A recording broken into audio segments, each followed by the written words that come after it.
Welcome to my family. আশা করছি তোমরা সবাই ভালো আছো, আমিও ভালো আছি। আবার একটা নতুন রেসিপি শেয়ার করতে তোমাদের সাথে চলে এলাম। দেখো, প্রথমে আমি কড়াই ঘি দিয়ে দিলাম, কড়াইটা গরম করে নিয়েছি। আর কড়াইয়ে দিয়ে দিলাম অল্প একটু সাদা তেল।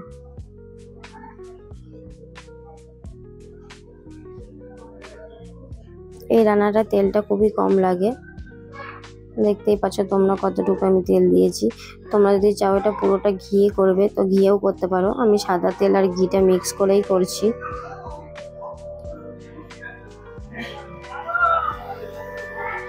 ঘিটা আমি পরে আবারও একবার ব্যবহার করব, সেই কারণে পুরোটা ঘিয়ে করলাম না, তোমরা চাইলে করতে পারো।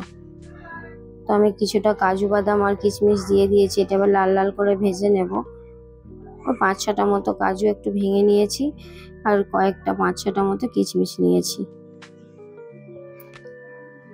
এটা অপশনাল, এটা চাইলে তোমরা দিতেও পারো, না যদি চাও, কেউ যদি না ভালো লাগে তো এটা স্কিপ করতে পারো, কোনো অসুবিধা হবে না। তো আমার এটা ভালো লাগে তাই আমি দিলাম এই রান্নাটাতে।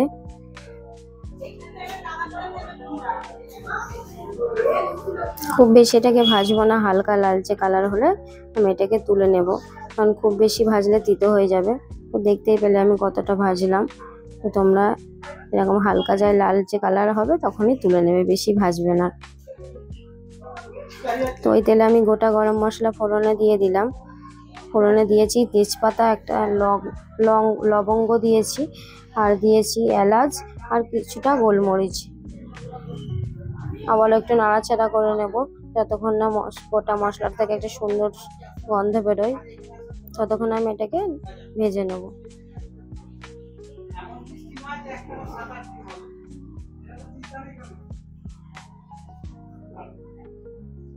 তো আমি একটা মিডিয়াম সাইজ পেঁয়াজ ছোট ছোট করে কুচি করে কেটে নিয়েছিলাম, সেই পেঁয়াজটা এবার আমি দিয়ে দেবো এর মধ্যে।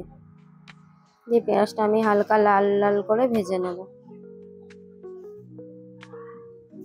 এই রান্নাটা খুবই টেস্টি, খুবই সুস্বাদু হয় খেতে, আর খুবই ঝটপট হয়ে যায়, খুব তাড়াতাড়ি রান্নাটা হয়ে যায়। এমন কোনো ঝামেলা নেই, কোনো বাটাবাটি করতে হবে না, কম ঝামেলায় কিন্তু খুব টেস্টি খাবার। তো দেখো আমার পেঁয়াজটা অনেকটাই লাল লাল করে ভাজা হয়ে গেছে। তো এমন পর্যায়ে আমি ওই 10-12 কোয়া রসুন কুচিয়ে নিয়েছি, আর 1 ইঞ্চি মতো আদা কুচিয়ে নিয়েছি, সেগুলো আমি দিয়ে দিলাম। আবারও এইগুলো পেঁয়াজের সাথে ভালো করে রসুন আর আদাটাকে হালকা লালচে করে ভেজে নেব আমি।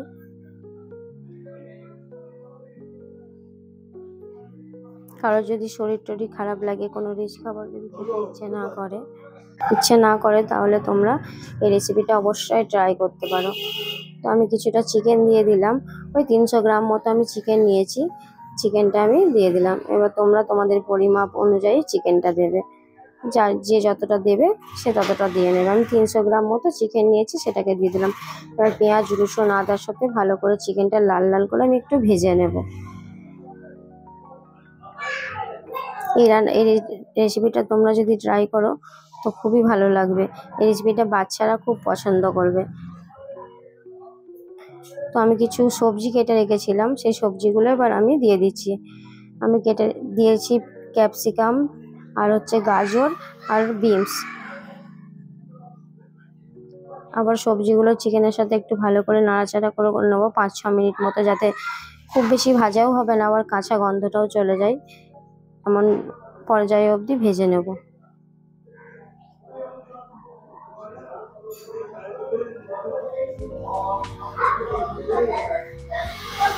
এই রান্নাটা খুবই ঝটপট হয়ে যায়, আর খেতে কিন্তু অসাধারণ হয়, খুবই সুস্বাদু হয়, খুবই ভালো লাগবে। তোমরা অবশ্যই একবার ট্রাই করে দেখতে পারো, অল্প সময়ের মধ্যে তোমাদের রান্নাটাও হয়ে যাবে আর খেতে টেস্টিও হবে। তো দেখো আমার সবজিটা ভাজা হয়ে গেছে। তো আমি গোবিন্দভোগ চাল ধুয়ে জল ঝরিয়ে রেখেছিলাম, তো চালটাও দিয়ে দিলাম এবার এর মধ্যে। চালটা দিয়ে আবারও একটু নাড়াচাড়া করে নেবো, চালটা দিয়ে ভেজে নেব আমি, এগুলোর সাথে চালটাও হালকা ভেজে নেব।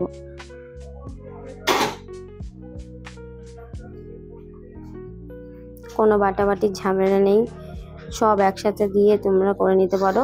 এক্সট্রা কোনো এর সাথে তরকারিও লাগবে না, শুধু এটা খেয়ে নিতে পারো বানিয়ে, আর খেতে কিন্তু দুর্দান্ত হয়।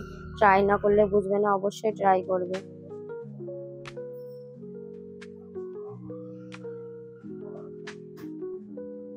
আর গ্যাসের ফ্লেমটা খুব বেশি হাইও রাখবে না, আবার লোও রাখবে না, মিডিয়াম রাখবে।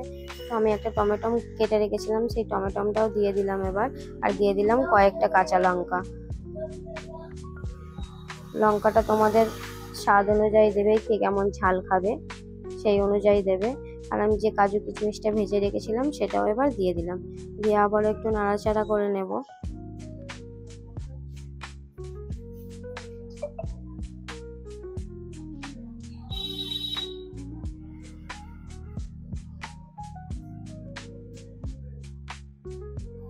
তো আমার ভিডিও যদি তোমাদের ভালো লাগে অবশ্যই লাইক কমেন্ট শেয়ার করো, আর রেসিপিটা ভালো লাগলে অবশ্যই ট্রাই করো। যদি কেউ ট্রাই করো তো অবশ্যই কমেন্টে জানিও কেমন হয়েছিল। তো আমি যতটা চাল নিয়েছিলাম তার দ্বিগুণ জল দিয়ে দিলাম। তোমরাও চালটা মেপে নেবে, যদি 1 কাপ চাল নাও 2 কাপ জল দেবে, তাহলে এই চিকেন পোলাওটা খুবই ঝরঝরে হবে। এটা হচ্ছে মিক্স চিকেন পোলাও, সেটা তোমাদের এতক্ষণ বলা হয়নি।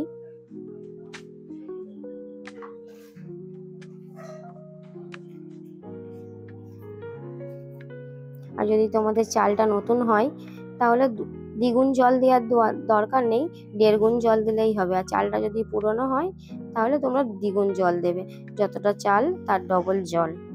চালটা মেপেই দেবে আর জলটাও মেপে দেবে, তা নাহলে পোলাওটা কখনোই ঝরঝরে হবে না। আর এটা পুরো শুকনো শুকনো ঝরঝরেই খেতে বেশি ভালো লাগে। তো আমি একটু নুন দিয়ে জল দিয়ে ভালো করে নেড়ে চেড়ে নিচ্ছি। এবার আমি এটাকে ঢাকা দিয়ে লো ফ্লেমে ওই 10 মিনিট মতো রেখে দেবো। দেখো আমার 10 মিনিট পরে ঢাকা খুলে দেখো আমার পুরো রেডি হয়ে গেছে, জলটাও পুরো শুকিয়ে গেছে। দেখো জলটা পুরো শুকিয়ে গেছে, আর এক্সট্রা কোনো জলও নেই, দেখেছো? তোমরাও চেষ্টা করবে চাল আর জলটা সবসময় মেপে দেওয়ার।